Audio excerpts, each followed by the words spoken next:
So we'll go ahead and begin.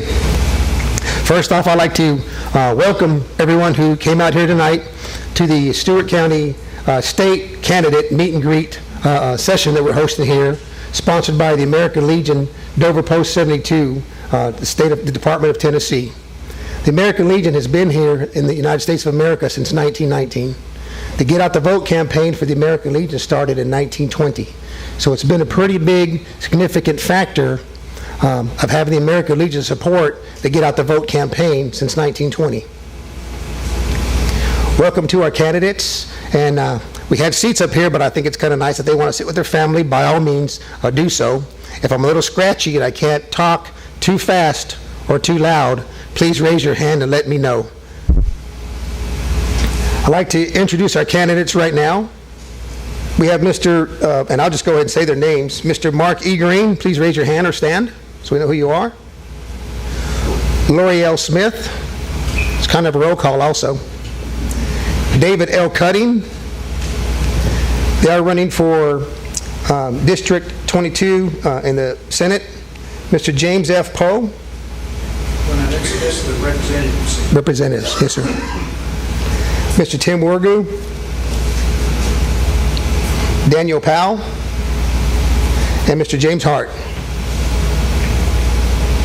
At this time, please rise. We will do a Pledge of Allegiance.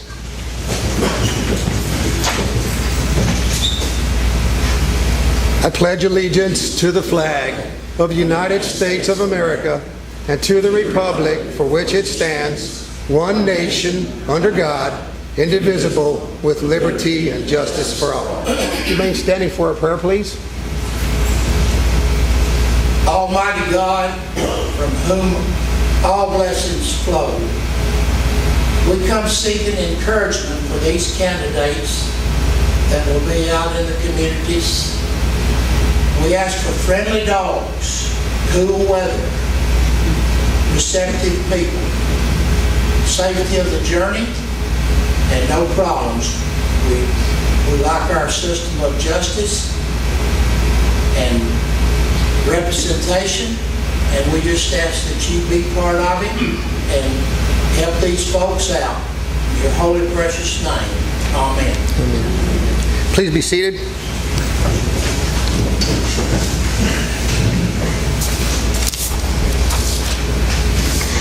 As I mentioned, I'm Mr. Donald L. Bailey, Jr., the commander of Dover Post 72. Under the provisions of the American Legion's federal charter, we are prohibited from supporting, opposing, or providing aid to any political party or candidate for public office. But the American Legion can use its volunteer resources and facilities to encourage eligible citizens to register and vote. After all, it is citizens' duty and responsibility. A couple elections gone by, the county and the nation and our cities have only participated in the vote at about a rate of 30%. There are a lot of issues out there right now facing our nation, anywhere from security to school choice to budgets. There's so many out there that sometimes it just gets your head in a spin. I think it's important that if you are new to the county or even a long-time resident, to get out there and meet the candidates who are running for election to find out where they stand on the issues that you think are important, because not all of us have the same important issues on our agenda. Some of us have different issues, some of us have others, but it's a great way to come out and meet our local candidates running for office. We've already did the drawing of the names and kind of did the coin flip. The format for this is that each candidate will be allowed 7 minutes to talk. They can use the full 7 minutes. At the 6-minute mark, I don't have those high-speed little red, green, blue lights. I have a little bell. So at the 6-minute mark, you hear the little bell. That gives you 1 minute to wrap it up. And please try to finish on time. Again, we have 7 candidates speaking tonight, so 7 times 7 is 50 minutes. Again, if we took questions, we could be here all night. So please remember the question that you had that you were going to ask your candidate. And by all means, when we get done, I could stay here till we get done. And rest assured, spend that time with the candidate, and they're set up on either side of the room, and go around and meet them all. It's important to know them. The coin flip was already done, and the representatives are going to go first. So first up, we have Mr. Tim Wargu from District 75. Y'all can clap if you want to. I mean,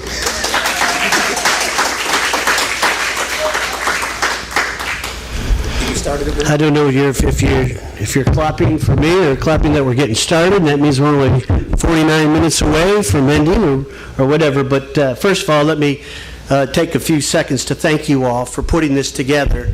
I think it's very important that we have the opportunity to meet our candidates and find out a little bit more about them. 7 minutes is a quick time span to try to tell you who I am or what I've accomplished as your state representative, as I have been having the privilege of serving that for the last 3 years, or the last 3 terms in the 108th, 109th. You know, I find when I first started into the political arena and never believed that God would put me here, how interesting it was that He put me in this path and put me in this seat that I am. Many thought that I would follow in my father's footsteps as a minister. And I can remember growing up with 4 other siblings and myself, with my father being a Pentecostal preacher and a very small thing, and it was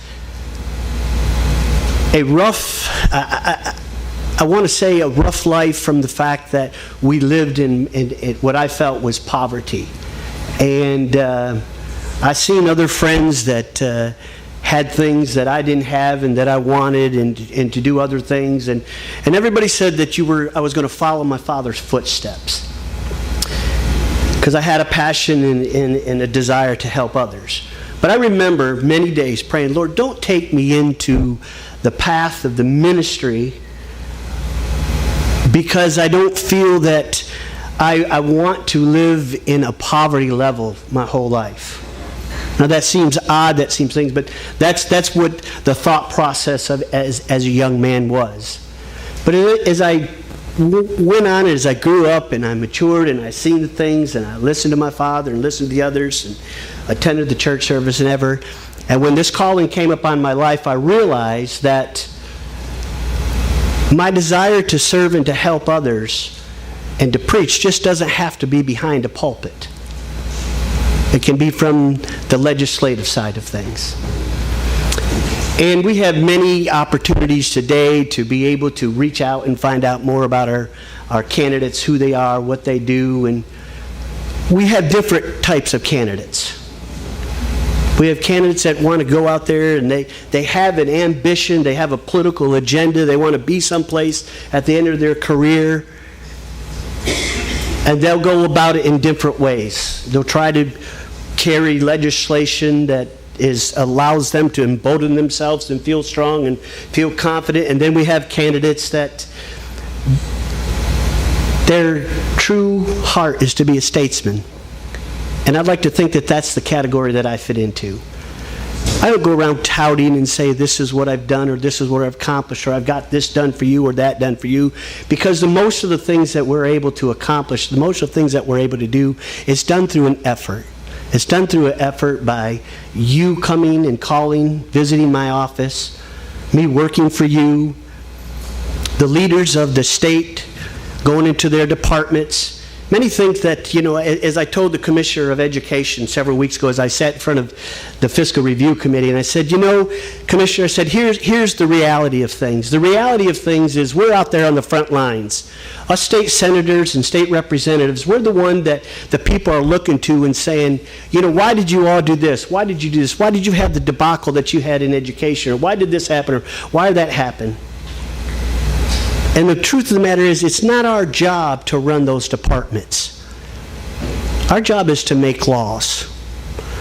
Our job is to listen to our constituents. Our job is to help our constituents. And our job is to fight for the fairness within the state, that we all deserve our equal share for our districts. Most of us are tied to Washington, D.C.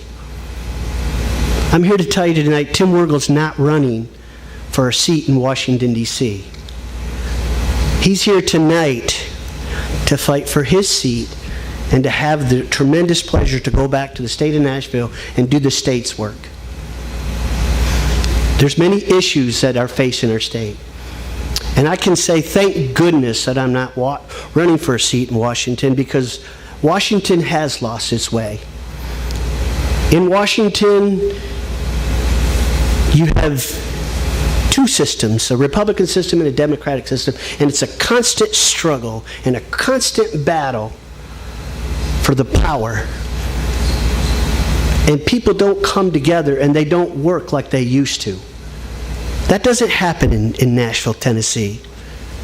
Very few times have we had divided issues in the 3 terms that I've been into this office where we are fighting amongst Democrats and Republicans over issues. Mostly, it's rural versus urban. I happen to live in a rural district. I happen to represent a rural district. And I happen to love where I live. I'll continue to fight. I don't say, look at the new building that I've built or that I've got you the money for or the new roads or whatever, but I'm out there fighting every single day to make sure that we get our fair share piece of the pie. Cell phones and the internet is a tremendous thing. I watch how people have the opportunity to blow things out of proportion or write their articles. You know what the greatest thing about our legislative is? Is that we are live streaming video all the time that we're in session. That's how you can truly find out about Tim Wergel. You can go see the voting record. You can watch the videos. You can see me act in committees. I've had the privilege of bringing several of these folks here today. They've seen me in action.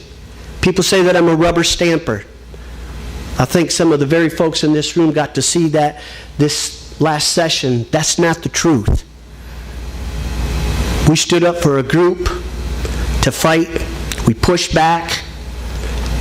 We'll push back when we need to push back, but we'll continue to move forward where we can.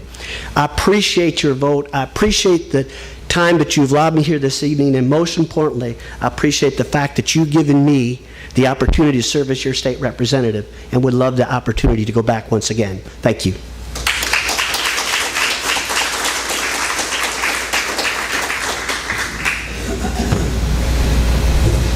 Mr. Daniel Powell. Again, y'all can clap if you're inclined to clap.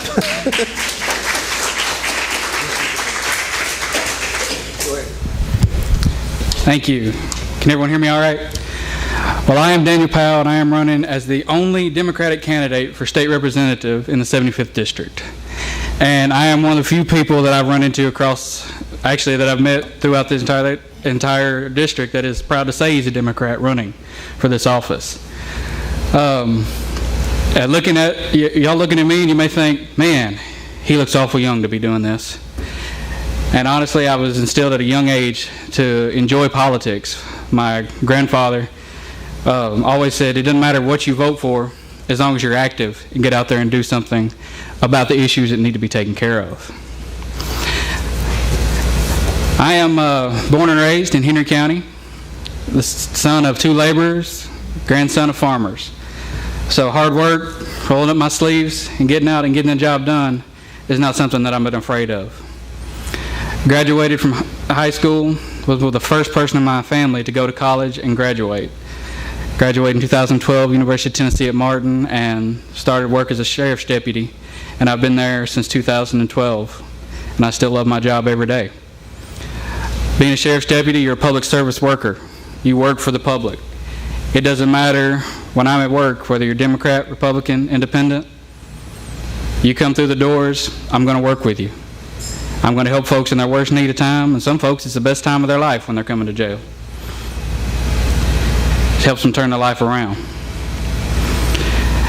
As I've talked to folks all across the district, I've come to notice that the voices of the people and the representation of the people is not what it used to be.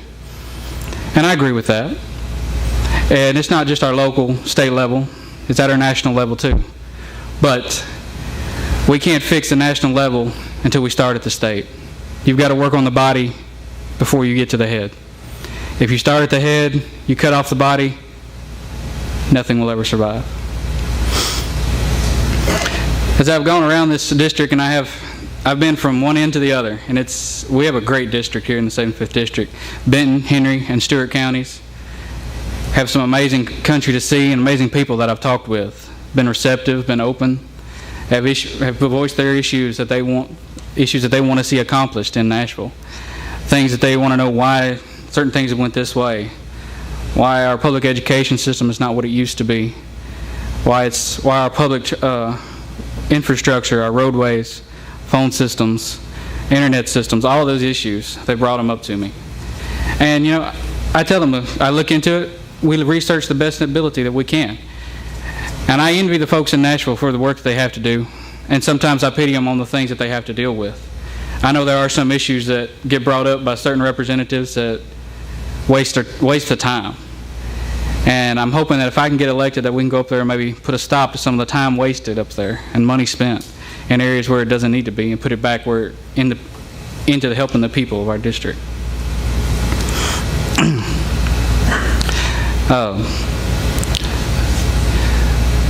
As I go around, being young, it gives me a little bit of exuberance, as they say, or youthfulness.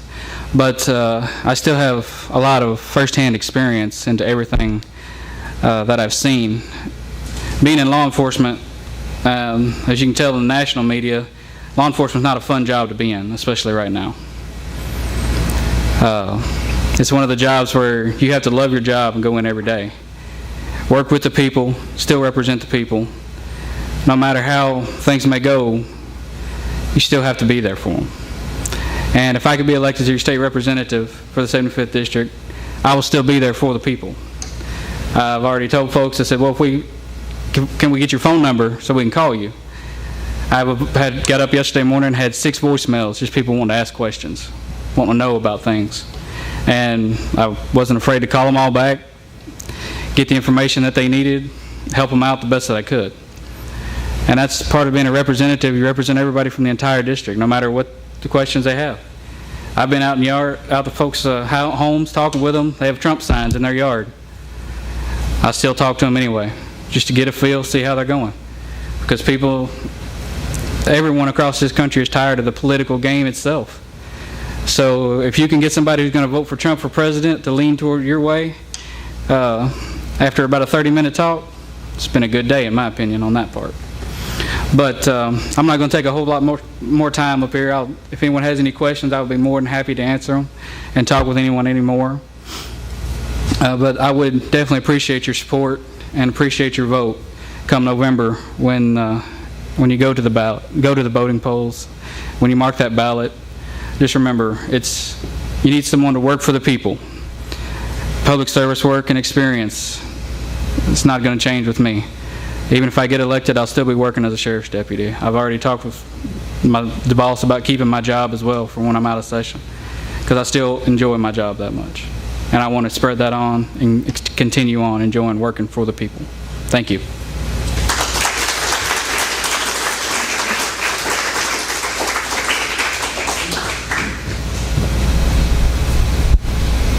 Mr. James Hart.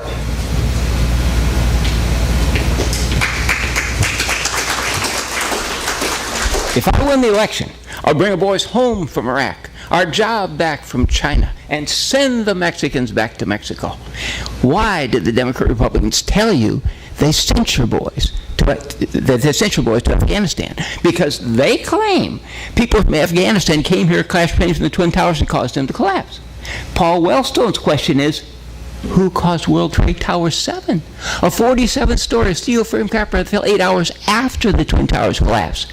It was never struck with a plane flown by anyone from Afghanistan or any other stand. Perhaps we should ask William Rodriguez, the last man alive on the World Trade Center. He was an eyewitness. He testified. Bombs went off under his feet, pushing him up before the plane struck the tower. And William Rodriguez is not alone. A committee of 1,000 architects and engineers, Richard Gage, architects and engineers from 902, testified. Steel frame skyscrapers are designed and engineered to remain standing even if the entire veneer burns off. And not one steel frame skyscraper has ever collapsed due to fire in the entire history of the world. That's the reason the firemen climbed up the Twin Towers to put out the fire. Because they knew it was a steel frame skyscraper. It couldn't possibly collapse due to fire. The firemen knew the steel girders in the Twin Towers will not melt till they reach a temperature of 2,600 degrees. And jet fuel, which is nothing but kerosene or charcoal starter fluid, only burns at 1,800 degrees. The firemen knew you could put a steel girder over a jet fuel fire for 40 days and 40 nights and it wouldn't melt. Yet, the Democrat Republicans think that the American workers are so stupid that we're going to believe them when they tell us that Darth Vader bin Laden magically melted a 4-inch thick steel girder in 20 minutes with charcoal starter fluid. The Democrat Republicans think we American voters are so stupid that we're going to believe them when they tell us that for the first time in the history of the world, Darth Vader bin Laden magically caused a steel frame skyscraper to collapse solely because of fire. Not once, not twice, but 3 times in one day. And one of the towers was never even struck with a plane. Now, Ripley might believe it or not, but I'll believe in Darth Vader and the Death Star before I'll believe the Democrat Republicans' Twilight Zone tale that 2 planes knocked down 3 buildings. And listen to the Democrat Republicans' Twilight Zone tale about the magical plane that struck the Pentagon and vaporized on impact. It sounds like something from Rod Serling's Twilight Zone. I can imagine Rod Serling reading the narration while the Twilight Zone theme song is playing in the background. It goes do, do, do, do. And Rod Serling says, American worker, would you believe that once upon a time in a galaxy far away, Luke Skywalker and Darth Vader bin Laden magically maneuvered a slow-moving passenger plane, or magic carpet, we're not sure which because they vaporized on impact, through the state-of-the-art air defenses of the most highly defended military installation on the face of the planet to magically crash into the Pentagon, a veritable Death Star on Earth with air defenses designed to shoot down cruise ships or magic carpets, flying at 3 times the speed of sound at treetop level, and magically the entire plane, including the black box, the passengers' bodies, the luggage, the fuselage, and wings, vaporized on impact, leaving not a hint that the plane ever existed. Yeah, I believe that. Once upon a time in a galaxy far away. Now, you could believe the Democrat Republicans' Twilight Zone tale about the 2 magic planes that knocked down 3 buildings, or that Darth Vader bin Laden magically melted a 4-inch thick steel girder in 20 minutes with charcoal starter fluid, or that the plane struck the Pentagon, vaporized on impact, or like Paul Wellstone, you could believe the eyewitness accounts of William Rodriguez and April Gallup. April Gallup was an eyewitness. She was working in the Pentagon at the time of the attack, and although she was knocked unconscious by the explosion, she miraculously survived and exited the Pentagon by walking through the hole made by the blast. April Gallup assumed Cheney and Rumsfeld in court for, quote, complicity in the attack. April Gallup testifies under oath to the court that when she walked through the hole made by the blast, she saw no plane. Why would she lie and spend all that money for legal expenses and court costs unless it were true? What are the Democrat Republicans hiding? Can anyone say USS Liberty? The question is not whether the Democrat Republicans would knowingly allow Americans to be killed in order to promote their political agenda, because we know the Democrat Republicans allowed 34 Americans to be killed on USS Liberty in order to promote their political agenda. The question is, did the Democrat Republicans do the same thing again on 9/11 and allow 3,000 Americans to be killed, which is what happened according to the eyewitness accounts of William Rodriguez and April Gallup. I will bring our boys back home from Iraq and Afghanistan so fast, Michael Moore and Cindy Sheehan will complain. I'm caught and running by convening a grand jury on behalf of Paul Wellstone to determine whether Democrat Republicans should be charged with treason for complicity in the murder of 3,000 Americans on 9/11. Thank you.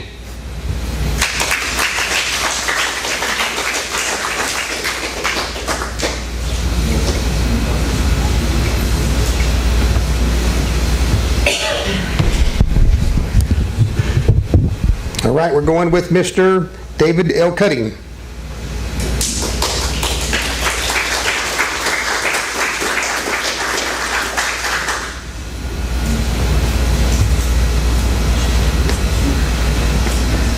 Thank you, Commander. You got one more representative. I'm sorry. You got one more representative. I think the problem. Okay, I yield to the, The senators, is that how I got you. Mr. Green? Come on, buddy. That's not true. Mr. Poe? I apologize, he's out there. All right, Mr. that's all Poe. right. Yeah, mistakes are made. There you go, Mr. Poe. All right, with the little time we've got, let me first of all thank our veterans groups for inviting us here and providing this kind of a forum. We sometimes can't get other units to do this, other organizations to do it, but you're to be commended in doing it. Let me give you a little bit of my own background first, and then I want to speak about a couple of issues. First of all, I was raised over here in Henry County, actually out in Springville. I grew up on a farm and graduated when I was 17 and went in the military for the first time. I got out, when I was in the military the first time, I served as an aircraft mechanic. Young man going in the military, not really knowing what he wants to do, that served me well. But I realized while I was there that I needed to be educated. I needed to get smart if I was going to do other things more important in life. So I started trying to go to college. I went to undergraduate school, went to graduate school. I pastored a small church in South Carolina for about 4 years, and then I went back to school, went back to seminary, and then I entered the military once again back in 1980, and I served there for another, over 26 years. Now, and then I came back home. Springville's always been my home. Now, I've lived in a lot of different places, a lot of different parts of the world, lived among a lot of different folks, religion on the face of the earth, but the U.S. is the best, and Tennessee is the best, okay? Now, I came back home and intended to raise cows, and that's what I do right now. But let me jump on in now to a few issues that I think are very important for us. First of all, one in our campaign suggested a slogan, Jim works for us. And in the beginning, I didn't think that much of it. But the more we went along, the more I began to be convinced, that's pretty good. Now, what does that mean? Well, it first of all means that I don't work for lobbyists, I don't work for big business. It also means that I won't work for the governor. I'll work with the governor, but I don't work for the governor. It also means I don't work for the caucus. Now, I work with the caucus, but I don't work for the caucus, okay? That's my pledge to you. I'm running to represent the entire district. I'm not running to represent any part of the district, but I'm running to represent all of it. As I said, I grew up in Springville, which is the bottom end of Henry County, right across the river from Benton County, and right across the river, from Stewart County. Now, let me talk about a few other issues here then. The physical responsibilities of our legislature. Now, the growth of our state budget has increased about 22% over the last 6 years. All right? The growth of the budget from the state itself is a staggering 32% increase. Now, my income didn't increase by that much over the last 6 years. Now, let me tell you another issue that's very important for us. How many of you know how much of our state budget comes from the federal government? You want to take a guess? It's almost 40% of our state's operating budget, which is now pretty close to $35 billion. That comes from the federal government. Now, we make a big issue out of the federal government has gotten us $19 trillion into debt, and that's true, and that's a disaster. But every year, our state contributes, just the state alone itself, the operating budget contributes to it by almost $16 billion. And that puts us on the hook for a lot of things that if the federal government stops funding, we're going to have to come up with that money somehow and somewhere. Jobs in the economy. My friends, the answer is not government grants for particular industries or individuals. I think it's essential that we identify excessive regulations and policies that get in the way of starting and growing a business. I got a friend over in Henry County. He has a bakery, and he told me that his license for being a food producer jumped from $50 a year onto $500 a year. And that's because the state decided we'll start doing the job now for the federal government. Education. It's not that I just thoroughly oppose Common Core, but the top-down administration and curriculum that dumbs down our kids and forces our teachers to teach to the test. And we've got to get a handle on that. And going around the district and going in and meeting with teachers in Stewart County and Benton County and gotten now to talk to a few in Henry County, I find that the teachers as well as the students are demoralized over this matter. We have to return control of our schools back to local government.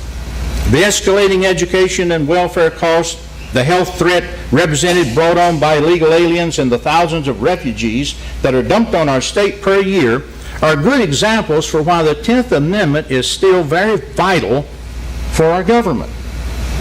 Our state has increased the amount to spend on English language learners by $14 million, and Nashville and other cities now are threatening that they're going to sue the state because they don't get enough.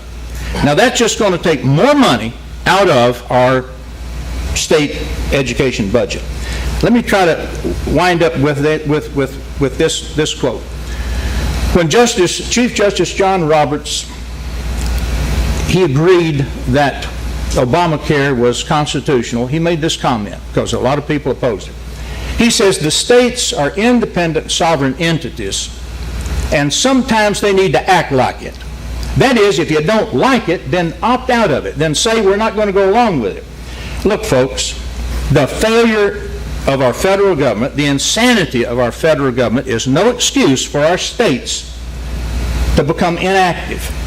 They have to stand up and they have to assert themselves because things have really gotten out of control. Thank you.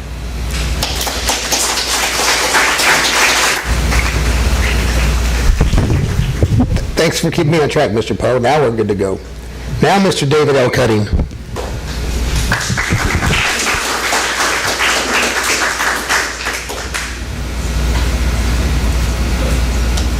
Thank you again, Commander Bailey. I'm David Cutting, and I welcome Democrats, Republicans, and Independents alike. Thanks. And I will work to build a better community for all of us here in Stewart County and also in Montgomery County and Houston County. I've lived in Clarksville for the past 11 years. I'm married to Anne Marie Cutting. She's towards the back.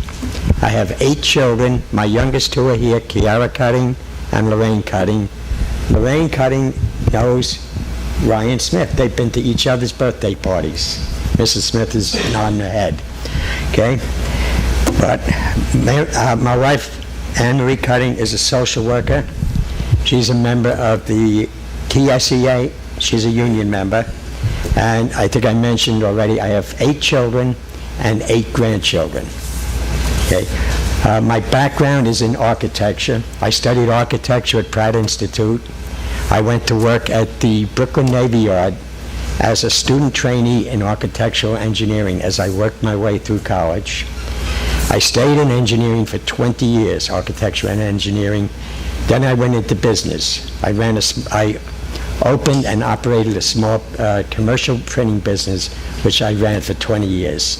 Since then, I've been a full-time daddy, especially to Kiara and Lorraine. Okay. I have a record of community service. I've been a Little League manager, Big Brother, Assistant Scout Leader, School Advisory Council member, President of the North Florida American Association of Coast Engineers. I was a Surveyors Union member, that's the IUOE Local 15D, and Sunday school teacher. I'm currently a public health emergency response volunteer. I volunteer at my daughter's schools. I volunteer at Manor Cafe and the Animal Shelter, and I'm a member of Beautiful Savior Lutheran Church. I want to tell you about my priorities. When I'm elected, my number 1 priority is to implement Insure Tennessee. 280,000 Tennesseans, 24,000 of whom are veterans, do not qualify for TennCare and are therefore in the coverage gap. In District 22, there are 512 Houston County 10,440 Montgomery County and 806 Stewart County residents in the gap. The governor's Insure Tennessee will give them access to affordable health care, but due to legislative inaction, people are dying and hospitals are closing. We are losing rural hospitals. They are closing. And I will work across the aisle to pass this essential legislation. Number 2 on my list, I'm strong on education. I'm strong on public education. I will strengthen our public school system from pre-K right up to and through state universities. Legislation to abolish the whole income tax on wealthy individuals, not on the average retiree, will drain county and city budgets. Now, I've spoken to Mayor Kim McMillan of Clarksville, and she has told me she is at wit's end to balance the budget because of the money she will lose due to a 17% decrease in the whole income tax, which I'm sure Dr. Green will say he is proud of. Okay, well, I'm not proud of it because I don't know where our rural areas are going to get the money to make up for this reduction in a tax that is basically for the wealthy people. We can't raise the sales tax, it's already too high. We can't raise the gasoline tax. We're getting some benefit now of lower gas prices. We're not going to throw that benefit away by agreeing to higher gasoline taxes. We have to put that whole income tax back where it was. Okay? You can't remove one tax without providing alternative funding. And if you do it on the sales tax, if you do it on the gasoline tax, that's regressive. It's going to hit us, the middle income and the poor people. It's not going to hit the wealthy. Okay. I will also fight legislation giving vouchers to competing private schools, as this also weakens our public schools. What I want to see in our public schools is reduction in class sizes. We have 40 students in some classrooms. I want to see an increase in teacher salaries so we can get the better teachers to stay on and stop leaving us for other states. Okay? I want to limit testing. There is too much testing. And the gentleman before me is right. There are teachers who are forced to teach for the testing. I want them to teach for the teaching. So we need to limit the testing and teach for the teaching. And we want to make our higher education more efficient and thus more affordable. Number 3 on my list is to expand services to our welfare and the elderly. Transportation, meals, health care, isolation, and housing are major concerns of our veterans and our elderly. And I will work to ensure that existing state programs are neither reduced nor eliminated. I will expand those programs that are insufficient, and I will pressure federal government for a Veterans Administration clinic in Clarksville. I will also talk to Vanderbilt Medical Center and other area hospitals about establishing emergency room facilities in District 22. Improvements to public transportation and accelerated construction of high-speed rail service are especially important to this campaign, which is staffed by many volunteers, all of whom are veterans. I'm going to go quickly through my next 2. I want to create valuable jobs for District 22, and I want to invest in our crumbling infrastructure. Little has been accomplished in the past 4 years, and we need to catch up before it worsens beyond repair. As a retired architectural engineer and small business owner, I have the knowledge and experience to make this happen. Finally, your vote for David Cutting will be for a Christian family man who will listen to you and your needs. I am not bought by special interest groups and owe allegiance only to the people. Thank you, and please help the people of Tennessee by placing David Cutting in the State Senate.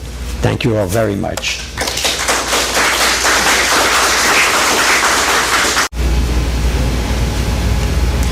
Dan Lowry Smith up next. But Mark was supposed to go. Yeah, Mark's first. Yes, sir. He was. I'm looking at those stickies and I'm looking at my notes. Mr. Mark Green.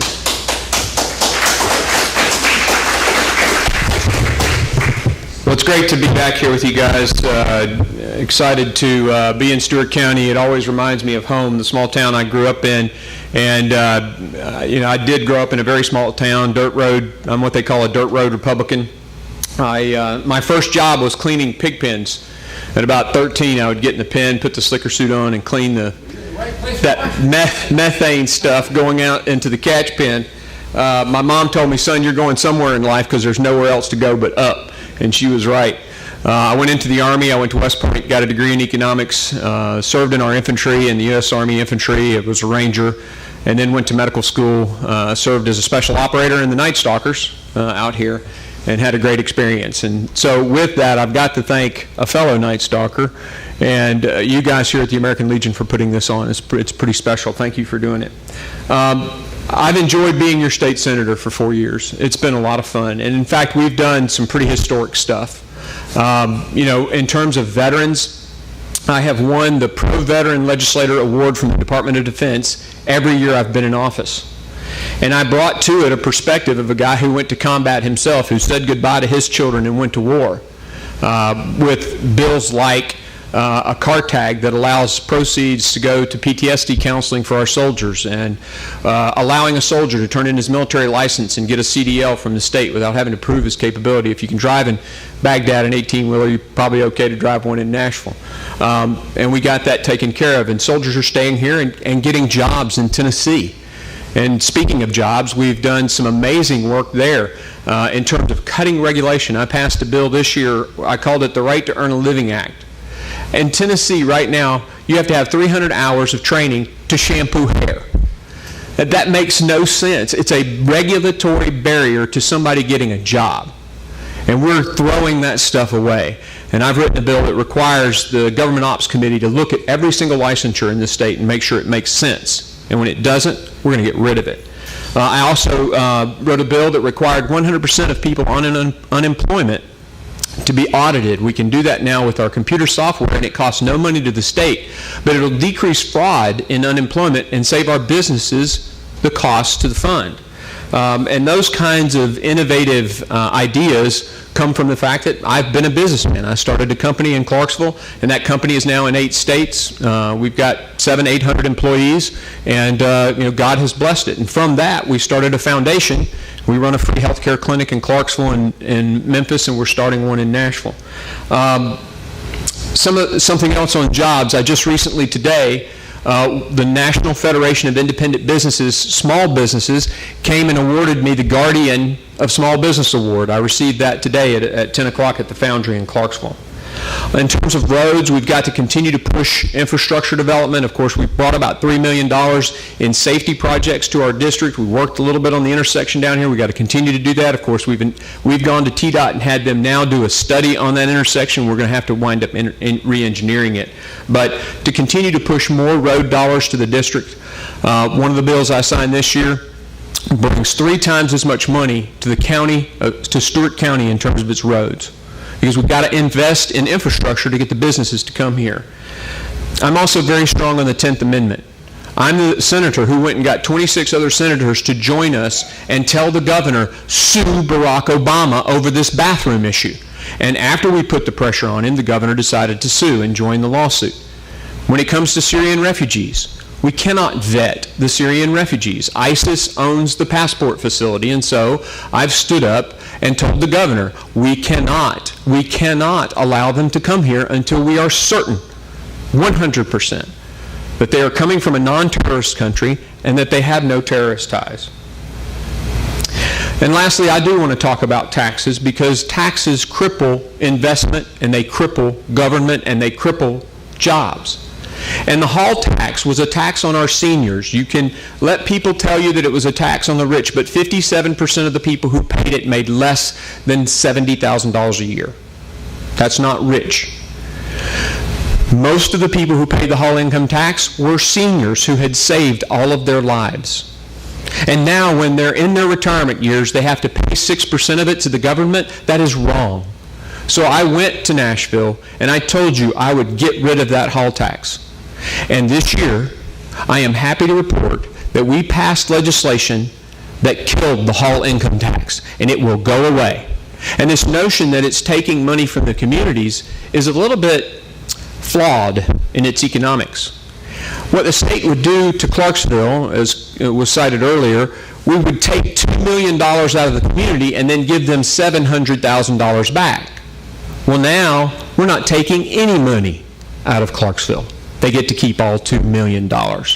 So from an economic standpoint, it only makes sense to get rid of this tax. And I did it. I carried the bill and got it done. And the question is how does a freshman senator become the vice chair of the Commerce Committee? Get historic legislation passed. I mean, the only 2 states in the history of the nation have repealed an income tax, Alaska and now Tennessee. And the reason, the ability to do that is influence with the leaders across the state of Tennessee. I have that influence. Before I ran for office, for 5-6 years, I worked with my party and I worked to help guys get elected. I know them very well. And the question you have to ask yourselves as you pick the person to send to Nashville is, who is going to best represent our community? Who is it that's going to go down there and get votes and budget amendments that serve our community? It's going to be somebody who has influence with all the other legislators across the state, who has the leadership across the state to be able to influence them to do things like $400,000 for PTSD counseling, $625,000 for a teaching facility at Austin Peay. All of these things I was able to do because for years before I ran for office, I built those relationships and built that influence across the state. I am honored to be your state senator, and we have done, by listening to all the town halls that we've had out here, we've worked together to make some historic legislation pass, and I would love the opportunity to go back. I bring a breadth of experience to the job. I'm a physician. I'm a former infantry officer. I have a degree in economics, a master's in information systems. I have run a large business. I understand healthcare, business, the military, crisis management, and I want to be your senator again. And I'm looking forward to it, and I'd like to ask you for your vote. Thank you. Okay, Ms. Lori. Ms. Lori L. Smith.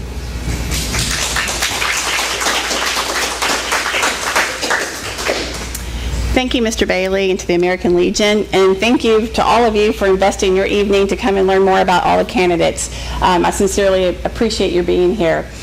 My name is Lori Luton Smith, and in the next few minutes I want to share a little bit about who I am, why I'm running, and maybe a few differences between my opponent and I. I'm running in the Republican primary on August 4th for State Senate. I'm from Montgomery County, but both of my parents are from Stewart County, and thus all of my relatives are. My mom, Anita Lisenby, grew up actually in Fort Donelson when people could still live there. And my dad, Dwight Luton, grew up in what I thought was pretty cool. We had our own holler in Luton Holler, and he worked in tobacco and served, with his family. And so I grew up spending my weekends and summers and Sunday after church lunches with my relatives and cousins and here in Stewart County, and it's a very special place to me. And the core of the reason that I'm running is to serve the people and the organizations that comprise our communities. In Montgomery County, I serve on several boards, Nana Cafe, where I both invest my time and money. I serve on the Women's Pathway, the Pathway Women's Business Center, helping grow small businesses. And investing back in our community is paramount to me. As I share a little bit about myself and why I'm running, I want to hit a few key issues. 3 quick issues to get out of the way. I am pro-life. I am pro-Second Amendment, so I will defend your God-given and constitutional right to bear arms. And I am pro-10th Amendment. That means that our state neither wants nor needs intervention from our federal government in how we govern ourselves. But I jumped into this race for 3 issues that are very special to me. The first is protecting and advocating for our military and our veterans. My first priority is restoring property tax relief to veterans, low-income, elderly, and our local disabled. We broke a promise to our veterans when we took that away, and in fighting to restore it, this year we had nearly $1 billion surplus in our state, and we still couldn't restore property tax relief to our veterans. That's unacceptable. And I find it interesting that my opponent would share his influence over his peers when not a single one of his peers voted to keep that property tax relief for our veterans. PTSD.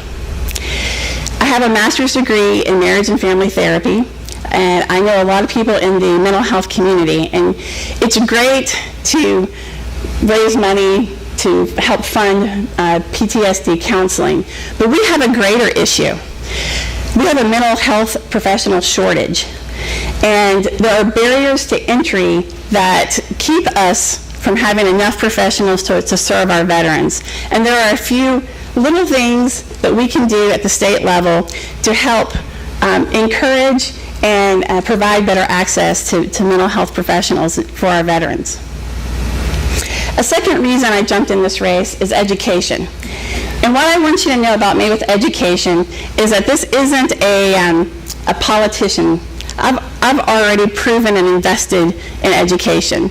Over the past 8 years, I have served personally in our schools in Montgomery County, and I've also provided resources and invested for the needs of those schools.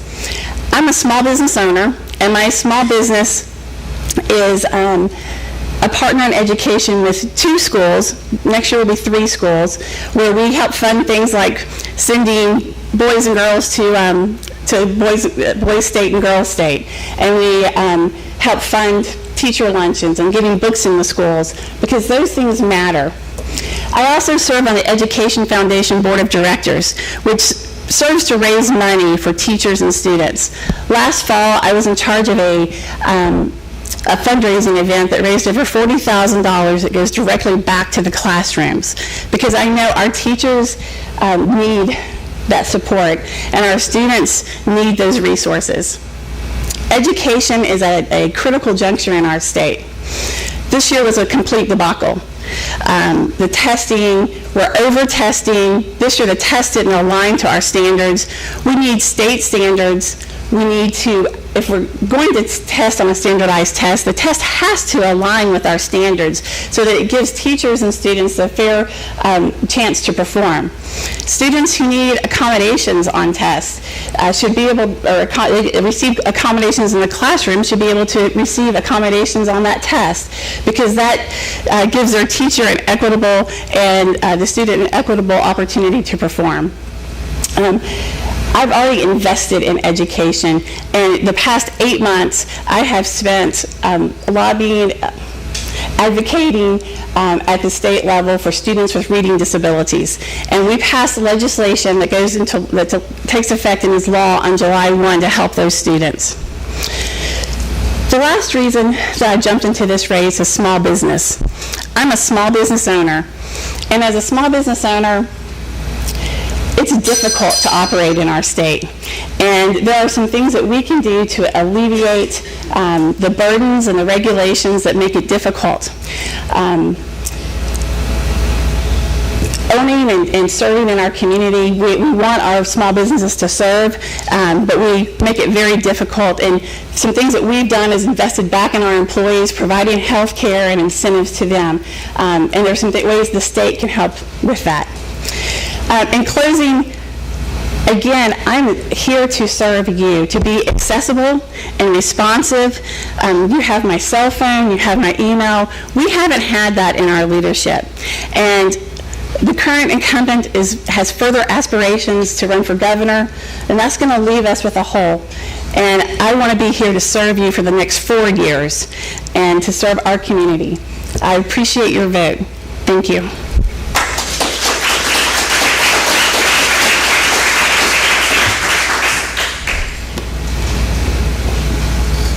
Again, they will be here to answer questions, so any question that you have that you think is important, or if your neighbor has a question because they couldn't be here and ask you to ask the candidate, please do so. Again, just a couple of minutes that you spend with somebody doesn't tell you exactly everything about them, and 7 minutes is not enough time. I wish I could have given everybody 30 minutes, but again, based on the time constraints, 7 minutes seems to work, so you can ask them some questions afterwards. At this time, what I'd like to do is have all the candidates come back up again, please, so we can do like a group photo for 1 minute, and then I can let you all have them all at one time. This concludes the session. After we get done with this group photo, by all means, please stick around, talk to your candidates. We've got the representatives on one side and the senator candidates on the other. Thank you all for coming. Step around the front, so I get behind so I get behind the lectern. Step around the front. Step around the front. Okay, I want to line up. Senators, representatives, you good? Yeah. Where's my chaplain at? Oh, it's good here. Right, my chaplain.